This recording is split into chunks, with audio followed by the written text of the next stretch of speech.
I've read hundreds of dark web confessions. Murder, kidnapping, disappearances. Most of them are fake. But this one had proof. And the worst part? It ended with my name. I wasn't supposed to find the confession. It was 2:17 a.m., that time of night when the world feels artificial, when the silence in your room feels louder than traffic. I had been browsing the dark web for hours, not looking for anything specific, just curiosity, that dangerous, slow-burning curiosity. I'd seen forums before, hidden message boards, anonymous threads where people claim to confess their deepest crimes. Most of it is roleplay, edgy fiction, bored teenagers trying to sound terrifying. But this thread was different. The title was simple. I did it, and I'll never be caught.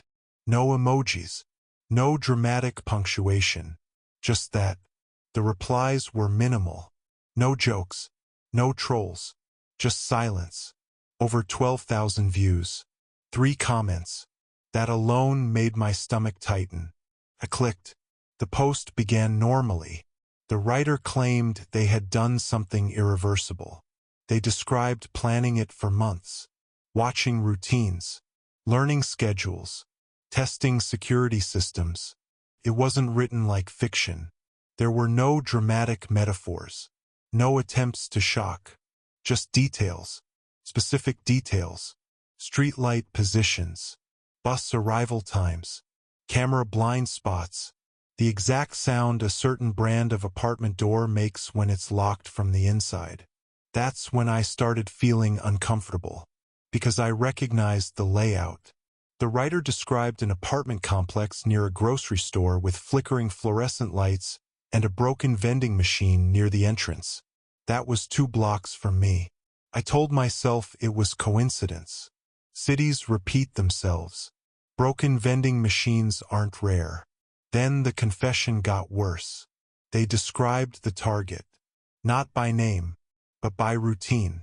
Male, late 20s, lives alone. Orders food at 9:40 p.m. almost every Thursday. Keeps his bedroom window slightly open. My chest tightened. I order food almost every Thursday. 9:40 p.m. Like clockwork. I paused. I scrolled back up. I reread the details. Male, late 20s, lives alone. I laughed nervously. There are millions of people like that. Then I reached the part that made my fingers freeze above the keyboard. The subject believes he is careful. He checks his locks twice. He keeps a small desk lamp on at night because total darkness makes him uneasy. I slowly turned my head toward my desk. The lamp was on. Always on. I never told anyone that. The confession continued. The writer described entering the apartment weeks ago. Not to hurt. Not yet. Just to test access. They described standing in the living room while the target slept. Watching. Learning breathing patterns. I stopped breathing. I live alone. No pets. No roommates. The post said the subject talks in his sleep sometimes. Says random phrases. Once said the word regret. My heart started pounding so loudly I could hear it in my ears. I talk in my sleep. An ex told me that years ago. No one else knows. The writer described moving an object slightly out of place as proof they had been inside. The subject will notice the picture frame angled 2 degrees left. He will think he did it. I stood up so fast my chair fell backward. I walked to the hallway. There's a small framed photo on the wall. I stared at it.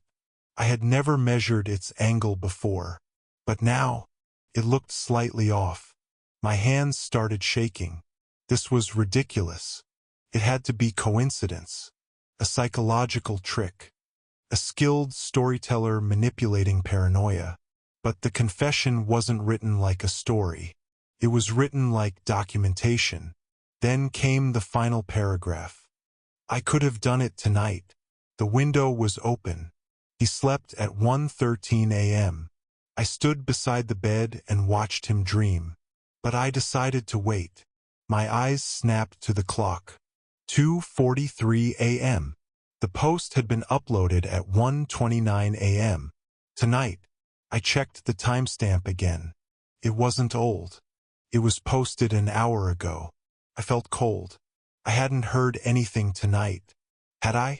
I tried to remember if I woke up earlier. Couldn't. Then I noticed something else. There were attachments. 3 images. My mouth went dry. The first image was dark. Grainy. Hard to see. Took me a moment to understand what I was looking at. It was my hallway, taken from inside my apartment. The second image was closer. My living room. My couch. The third image made my stomach drop so violently I thought I might throw up.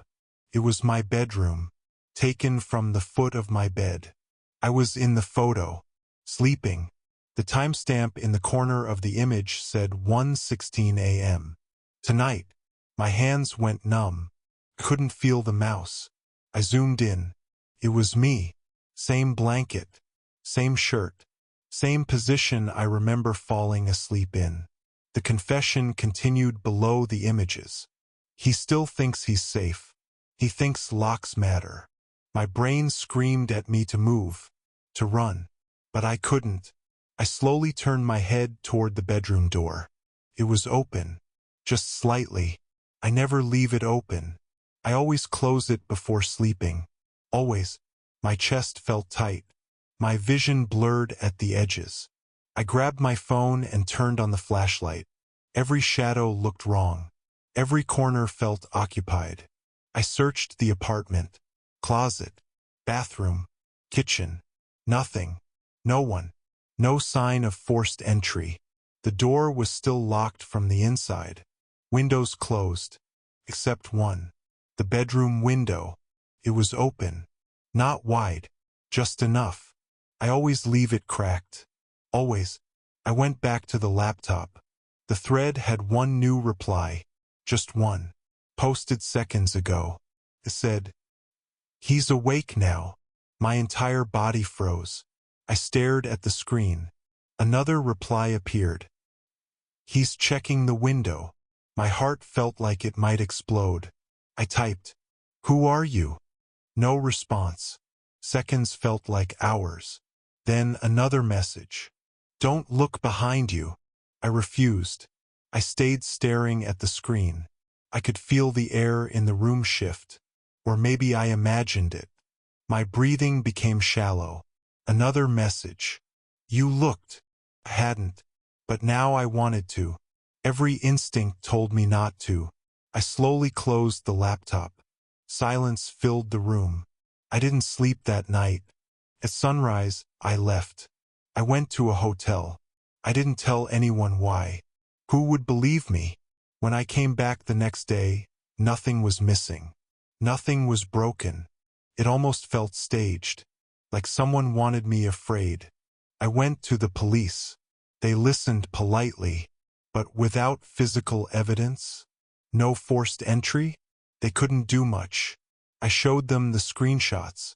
They said images can be faked. Probably a prank. I wanted to believe that. For a week, nothing happened. No new posts. No messages. I started convincing myself it was psychological manipulation. Until the next confession appeared. New thread. New title. "He reported me." I felt my stomach twist. The post was shorter this time. "He went to the police." Predictable. They can't protect him. They don't know how I get in. Couldn't breathe. Then came the sentence that destroyed whatever denial I had left. "He moved the hallway frame back into place." I had done that. Only me. No one else knew. The post continued. "I'll stop soon. I just need him to understand." Understand what? My paranoia turned into obsession. I installed cameras, changed locks, sealed the window, barely slept. 3 nights later, I woke up at exactly 1:16 a.m., not from a sound, from a feeling, the feeling of being watched. I didn't move. I kept my breathing slow. I stared at the ceiling. Then I heard it. A soft click. From the living room. Not loud, but unmistakable. A lock turning. My blood turned to ice. I wanted to jump up, but fear glued me to the mattress. Footsteps. Slow. Measured. Approaching the bedroom. I shut my eyes slightly, pretending to sleep. The footsteps stopped at the door. Silence. Then I felt it. A presence beside the bed. Close. Too close. I could hear breathing. Not mine. Someone whispered. Barely audible. You shouldn't have read it. Tears slipped from my eyes. I didn't move. After what felt like hours, the presence stepped back. Footsteps retreated. Another click. Silence. When I finally forced myself up, the apartment was empty. The cameras? Offline. Every single one. The next morning, a final post appeared. It's done. He understands now. No more updates after that. The thread went dark. Deleted within hours. I moved cities 2 weeks later.